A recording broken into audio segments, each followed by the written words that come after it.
What's going on, ladies and gentlemen? This is Sean from 4GLU, 4 Geeks Like You, and you're tuned in to my top 5 favorite moments from the latest episode from One Punch Man, episode 11, titled The Dominator of the Universe. So let's get started. Number 5. Number 5 is Moomin Rider, because Moomin Rider is one of my favorite characters. One of my favorite characters, guys, before you be like, oh, you like Moomin Rider? Yeah, shut the fuck up.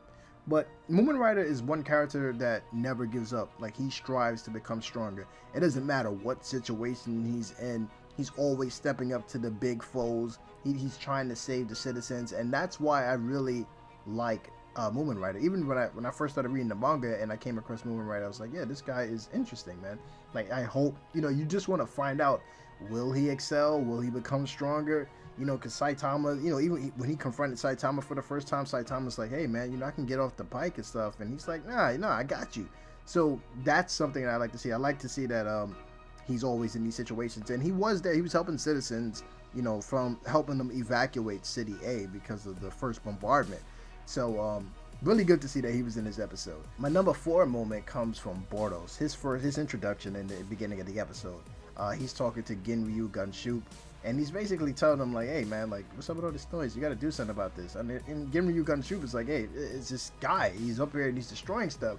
And it's this one scene where they show Bordos staring at the screen. And it looks like a bullseye because he's staring at Saitama. And the reflection in his eye makes it look like he's locked on Saitama. Like, oh, I see. So this is the guy. And, knowing what Bordos can do initially just got me hyped. I mean, from the last episode, seeing him sitting in the throne room, he didn't even have to say anything. I was like, oh my god, blah, blah, blah. But I mean, just seeing him here and seeing him active was definitely the number 4 moment, one of my favorite moments for me. Number 3 is Saitama versus Ginryu Gunshoop. And although it was a short scene, I mean, because you're probably thinking Ginryu Gunshoop is an elite soldier, which he is, and he's going against Saitama. This is definitely going to be something that's probably going to give Saitama a little trouble. And Ginryu Gunshoop has psychic abilities. He's throwing like these pebbles, levitating these pebbles, throwing them at Saitama. Saitama's just like, hey man, stop throwing rocks at me. There's even another scene where he uses his powers even further, and he uses gravity to restrain Saitama. And Saitama's still scratching his face like, come on, man. And then he throws more rocks at Saitama. Saitama's like, that's all you're doing? Like, that's a waste of power. And he just flings one of the rocks at Ginryu Gunshoop's head, and it splits. And I mean, even though we've seen Saitama do these crazy things, they're still hilarious. They're still awesome, man. And watching him just fling a rock at his head and take out an elite was hilarious and awesome. So my number 2 favorite moment comes from the S-Class heroes fighting Melzagov.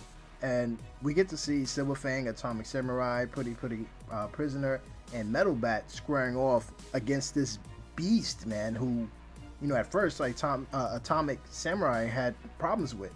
And I guess the main thing that really put this to number 2 was that you get to see that the S-Class heroes are actually working together to fight and team up and take down this threat in the city. We didn't see that in past episodes. Usually it's either been Saitama or Genos, or they team up with some random hero or 2 heroes, like the episode where the 2 heroes came in. We see like that, but to see like the higher rank of the hero association teaming up and working together and then using their abilities to the full extent was something great, man. Especially the scene with Metal Bat, and where Metal Bat is fighting one of the heads that left Melzagov's body, and he finds out that, oh look, there's this pearl there, and he grabs the little marble, crushes it, and he's like, oh, I killed it. Hey guys, look at this, man. So you see how they're working together to take him down, and that was really awesome. But you also get a scene there with Tornado. Tornado comes in after the ship drops another bombardment of shells to try to wipe out City A and the S-Class heroes.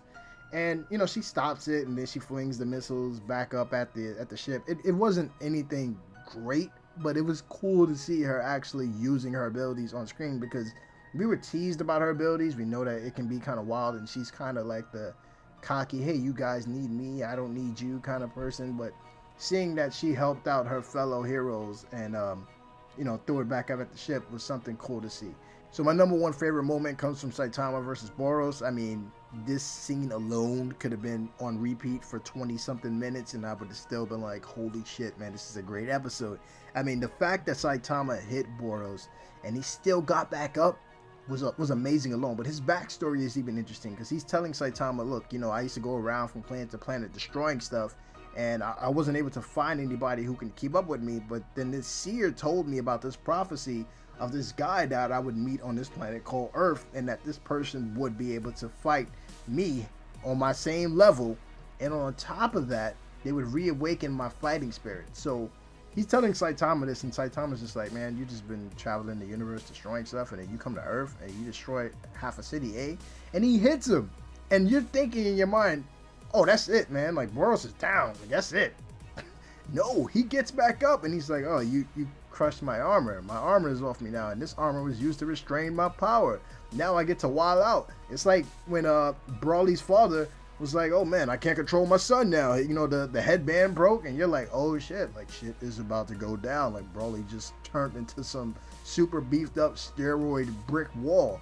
That's basically what happened to Boros. But Boros' transformation is going to be crazy, man. I mean, the fact that Saitama hit him and Saitama's staring like, wow, that didn't work. Like, usually I just hit them once and that's it.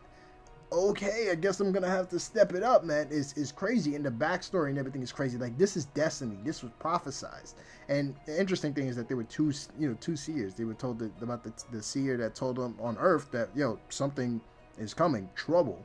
And then you have the seer in the galaxy. It was like, look, guys, there's somebody on Earth who might be able to keep up with you. You might want to go check that out now and get rid of that.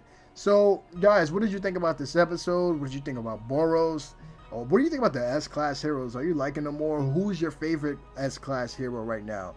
Let me know below, guys. And again, this is Sean from 4GLU, 4 Geeks Like You. Come over to that website at 4geekslikeyu.com and come check me out on Twitter at 4geekslikeyu.